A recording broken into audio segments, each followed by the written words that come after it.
One of my favorite books that I read this year actually came out in 2017. I read it last month, and before I even finished it, I was about halfway through, and it was so enlightening, so eye-opening to these aspects of the human experience that we don't talk about, that I thought, okay, we have to do this for the podcast.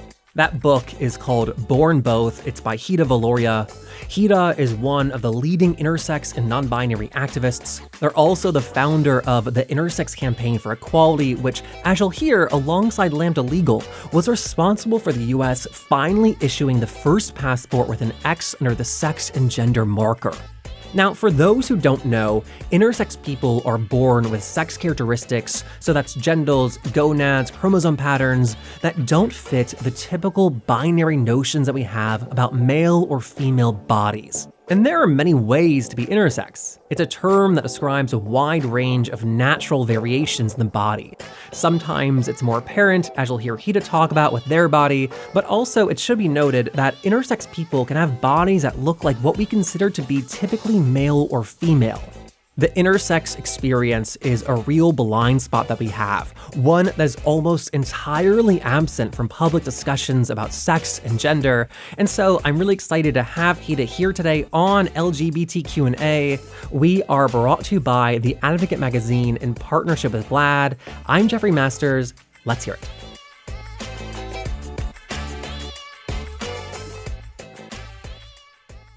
So I don't want to spend the entire conversation comparing being intersex to being trans. However, one comparison that I do find very interesting is that the trans community in recent years has done a lot of work to move the public conversation about being trans away from bodies. But for intersex people, we're actually only talking about the body, right? So it's complicated. For intersex people, obviously, we have to talk about the body, because it's our very bodies that are being attacked. We've been basically under the knife to erase our intersexness. From the minute it's spotted at birth, and in some cases it's not spotted till later, till adolescence, etc. But if it is spotted at birth, like immediately there's this extreme reaction. And honestly, if you stop to think about it, and for all of us who are familiar with it, it's totally based on homophobia and transphobia as well, the reactions, as well as, specifically interphobia, right, if you're intersex people. But the reactions from the very beginning are about, well, if this child isn't really a regular boy or girl, then what's their sexual orientation, right? Don't they have to be queer immediately? Or could they pop out with a non-binary gender identity when they get older? And what is that? That's transish. So really, they're trying to fix us to make sure we don't end up being LGBT or T.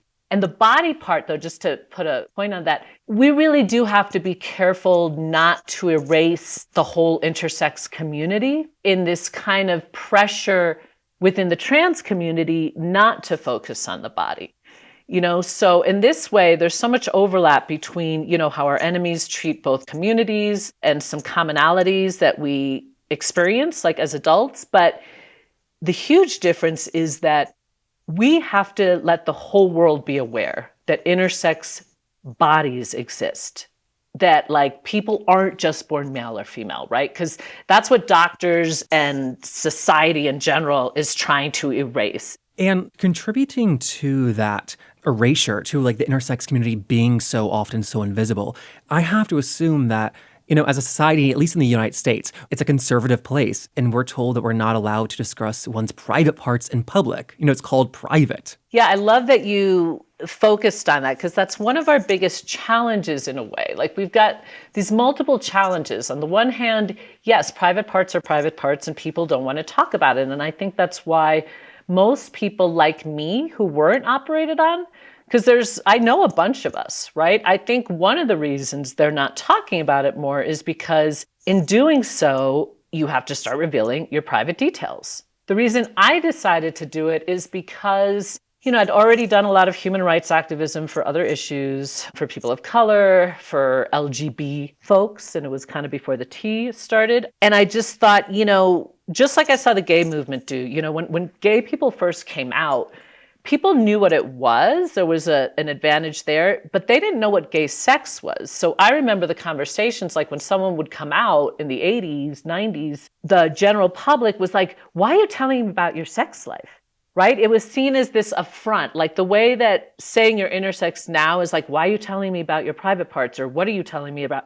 Back then it was about sex. Oh my God, I could not hear enough, like, how do lesbians even have sex? I had to answer that question for years. The whole gay and lesbian community had to desensitize the entire world to the fact that, like, being gay or lesbian, yeah, we have different kinds of sex. And now they don't have to do it anymore, but it's because of all the early activists. So that's kind of where the intersex community is now, right? I feel like I've just got to get it out there and desensitize the world into, like, who are we? What do we look like? What is it about? And being intersex does present itself in different ways for different people. For you, is it okay to say you've talked about your enlarged clitoris? Sure. Okay, I want to say that because I think you hit a nail over the head by something that you wrote in your book. I wrote it down. While many doctors would refer to my clitoris as grossly enlarged, I have to tell you that having an overabundance of the only organ in the human body whose sole purpose is pleasure is far from a negative thing. That was the quote. I think that, this thing that quote unquote makes you different, by luck is a part of your body that gives you immense pleasure. Yeah. When I learned that that was what made me intersex, it was like there was no stigma for me because it was associated with these wonderful experiences. The reason I did my memoir is because I felt like there's a story that we don't hear enough of about intersex people, which is that it's amazing and wonderful to be intersex. It's been more amazing than being a person of color, for example, because I did get a lot of racism as a kid, and it was really hard, and it made me suicidal at one point. Being intersex was really confusing before I found out, right, what I was, and that's something that kids today will never need to go through because the internet's out and it's out there and people know what intersex is and you can easily find out and not only find the definition, but like see videos by people and, learn so many things that I wasn't able to learn. And so with forcing intersex kids and babies many times to undergo these surgeries, which I don't know how you can't find that to be horrifying, can you help us understand the scale of that? Is that the standard recommendation from doctors and the medical community? Yes, basically. Well, so here's what I'll say. It's changed, fortunately, heavily in the last 4 years. Like starting in May of 2017, that's when the 3 former Surgeon Generals actually recommended not doing these surgeries on kids. There's been like 5 different medical associations, as well as Amnesty International, the UN, all recommending that these surgeries not be done. However, in California, for example, they tried to pass a ban, and the American Medical Association of California blocked it very strongly, as did the American Urology Association. Wow. There's talk about not doing these surgeries, but when it actually kind of comes up on the ground, they are still happening. So 2 hospitals have said that they won't do them anymore, which is incredible. Lurie's in Chicago and Boston Children's Hospital. But the activists actually working with those hospitals are both looking at, there's loopholes. And then some doctors will get involved, like when they were opposing the ban, right, on these surgeries, they were trying to blur the line and try to say that these cosmetic surgeries are medically necessary under a kind of psychological model of medical necessity. So that's super dangerous. It's also super unethical. They know they're cosmetic. They know that plenty of people have survived without them, and they refuse to talk about the happy cases and the truth that you can be different and still love yourself. And the data, and anecdotally, the vast majority of intersex people who have had these surgeries forced on them as a kid without consent, the vast majority do regret it.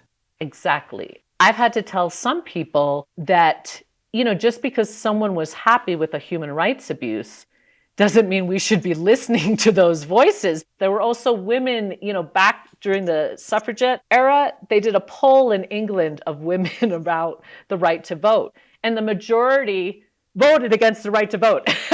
Their poll results, it's really important to remember history, right? Because what happens is when there's a group that's been so marginalized and told since they were little, that they're inferior, they begin to believe they're inferior, right? And they might even participate in things that are not fighting for their own equality because they can't even imagine that, right? So I think what's really great for allies to do is just think of us in the same vein as you would any other community that you do human rights work for. I still see allies saying people with disorders of sex development. You're not saying that about trans people. No one's saying, and every time trans people are written about, like they have gender identity disorder that they struggle with. Like we don't talk about trans people that way. Yet we do that very frequently still about intersex people. And a big portion of like why that happens, like the big advocacy groups that set our language and tell us like what words to use in the vocab often leave intersex out. Yeah. Another reason people don't know who we are is because our label has been changing so often. We have actually existed from the beginning of time. We are in ancient Judaic scriptures. In the Talmud, there's a name for us. They describe our bodies, and we are called androgynos, almost just like androgyny, right? And in native cultures and indigenous cultures, there's always been a name. And in Western culture, we were hermaphrodites. When the US movement began, the newsletter of the first organization was Hermaphrodites with Attitude. I mean, I actually didn't know if hermaphrodite was a derogatory word or not.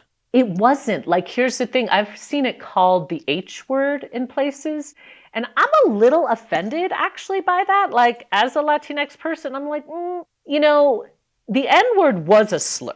Hermaphrodite was just our label for centuries, based off a very cool, beautiful myth where we were actually gods. Like Hermaphroditus was a beautiful god. That's the story.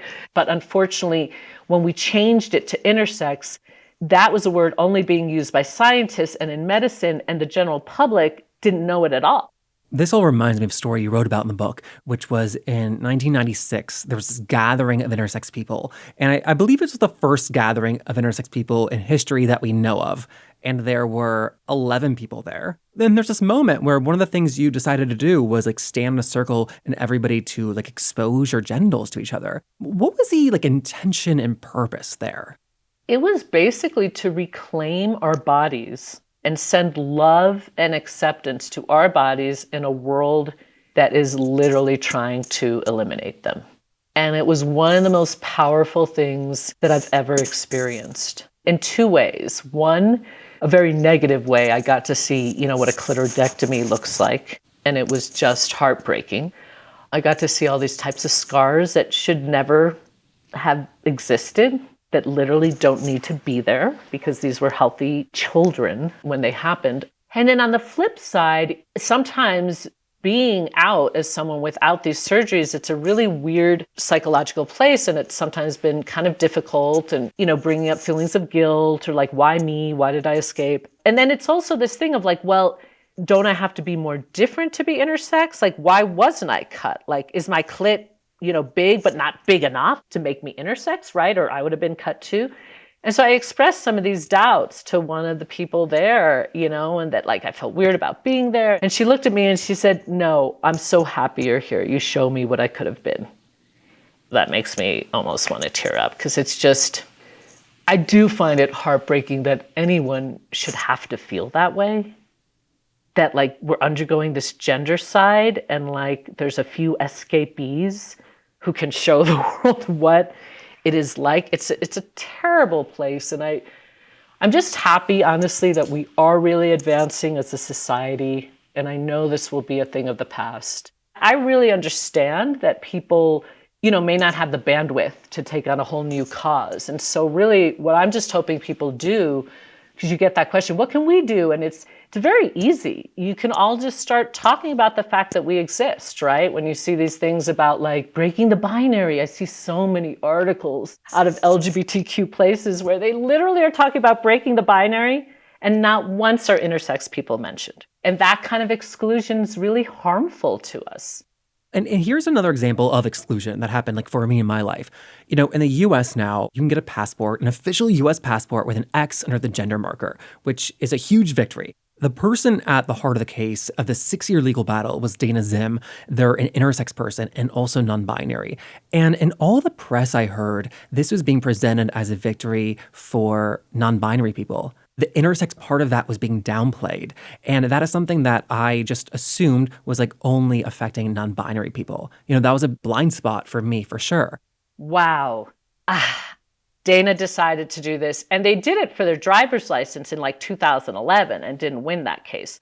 So really, this is like a 10-year battle to establish the fact that we need more than M or F as our sex/gender markers. They refer to both, so I like to say sex gender markers. And so Dana's been fighting this battle, right? They came to me in 2014 with the Intersex Campaign for Equality. I had wanted to do it, but I didn't have the VA medical records that Dana had.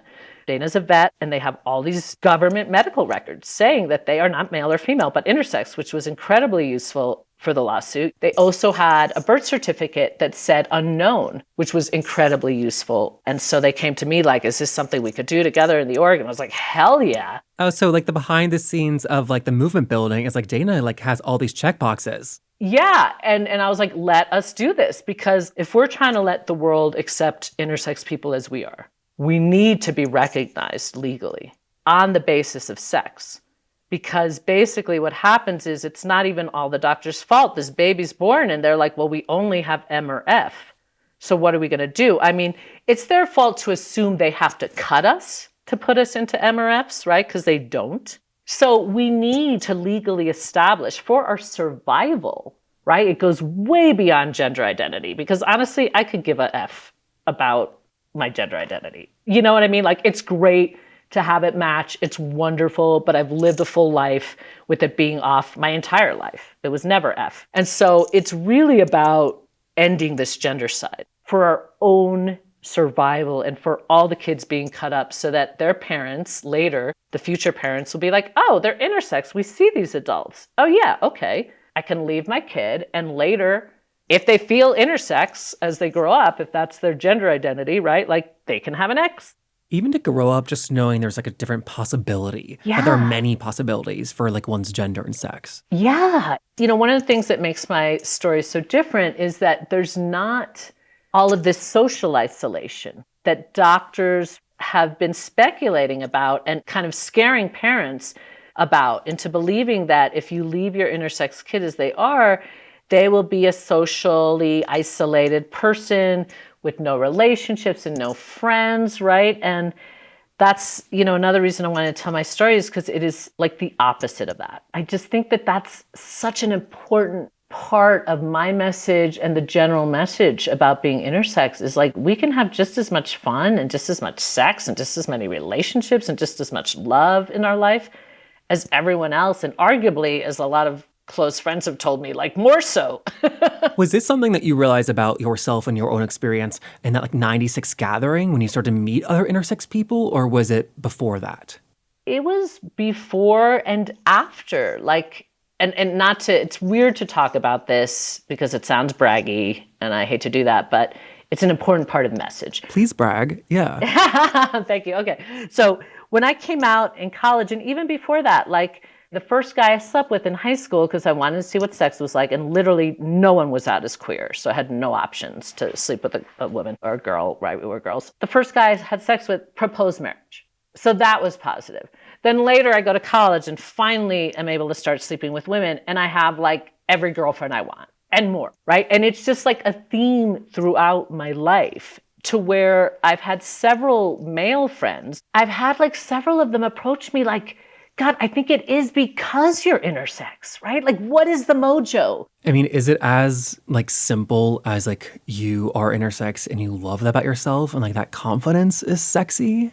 I'm going to go with that, because other people I've seen that have that, it's true. And I think it's for everyone, right? If you love who you are, and I think of a lot of gay men that I love who were like my role models as, as an activist, as a marginalized person. They loved who they were. They're like, you know what? Fuck you all. We're fabulous. Like, right? Like, so it is sexy. And especially now that so many intersex youth are embracing their androgyny and they're coming out as non-binary and that's how they feel, like, this is really the nug of it, right? Like, we need to create a sexy space. We're sexy. And just to have that official third gender and sex option on official government forms, like a passport, that legal recognition, it's hard to overstate how significant that is. It's massive, except it shouldn't be, right? Like it's massive because it took so long and there was so much resistance, but it's actually just reality. Ancient cultures, like all other cultures, until we reach the age of colonization, every society recognized us. Like we've always been here. You know, there are creation myths that feature intersex people. Plato wrote about intersex people in like 370 BCE. We've always been here, and yet it's amazing that it was so hard to get the US government to admit it. Is there any worry or fear that a new administration can undo that? No, I don't. None of us have really been afraid of that, especially because, you know, it's already happening in other countries, right, as well. So this is really not like a new thing that's happening here that they can decide to change. And the US has been recognizing X's for other countries. There's 13 other countries that now use an X, right? And it's like a lot of European countries and then even other countries also like Bangladesh, Nepal, New Zealand, Australia, Malta, Germany, Argentina, Austria, like I can't remember them all, but a ton of countries, right? So we finally return to the ancient knowledge that yes, there are people who are intersex and trans who have existed since the beginning of time. There's evidence. Well, you know, going off of that, you are intersex and you're non-binary, and you had a fascinating insight about the limits of our language. You are trans, and you point out you are also cis, something that I would have said is not possible. Can you talk a bit about why that label cis actually does fit you? I actually feel more cis than trans in certain ways because, you know, when I was coming out as intersex, I was also coming out as non-binary. And the majority of my friends were trans. The big difference that I had from my trans friends is that they were all going through the challenges, right, to accessing trans-affirming healthcare. And they were also dealing with all of that outside criticism, aka transphobia, around why don't you just accept the gender that is associated with your body, right? What's wrong with you, right? You're clearly a male. What makes you say you're a woman, right? Like I was seeing all the early days reactions of that transphobia. And I don't have to experience that because my gender identity does align with my sex, right? And my sex at birth. To me, that's a really cis experience. That's cis privilege. I didn't have to go through that feeling of like, wow, my body, my traits don't match my gender identity. They actually match really well. And so you were born intersex and you identify as intersex. Exactly. And there is an ease to that. And then, you know, technically, you know, according to the second definition of cis, it used to say your sex at birth, right? And then it became your gender identity doesn't align with the sex you were assigned at birth, right?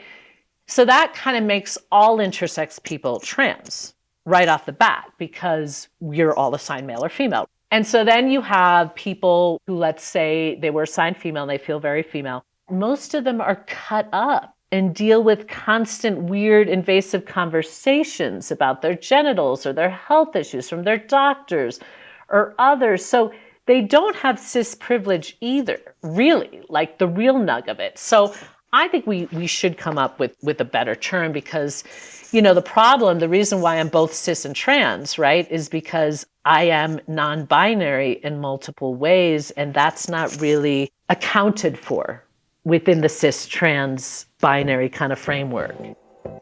Well, Hida, thank you so much for taking the time to be here and for being so enlightening. This was fantastic. Oh, thank you, Jeffrey. And thank you for really wanting to enlighten the world as you do, and especially about intersex folks. Thank you. And that was Hida Viloria. Their memoir that we spoke about is called Born Both. And I should also note that they have a new book out. It's a science book that they co-authored that is called The Spectrum of Sex, The Science of Male, Female, and Intersex. Big thank you to Sam McConnell who connected me with Hida. And next week we're back with our last episode of the year. I will see you there. But in the meantime, if you are feeling that holiday cheer and want to help us out, please share this interview with one person in your life. Or post on social media to everyone you know, one or the other. But seriously, when you help us spread the word about the podcast, it helps other people find our show, and that is the biggest way you can help us grow. So thank you so much to everyone who does that. We're brought to you by The Advocate magazine in partnership with GLAAD. I'm Jeffrey Masters on Twitter and Instagram at JeffMasters1. Come find me. I'll see you next week. Bye.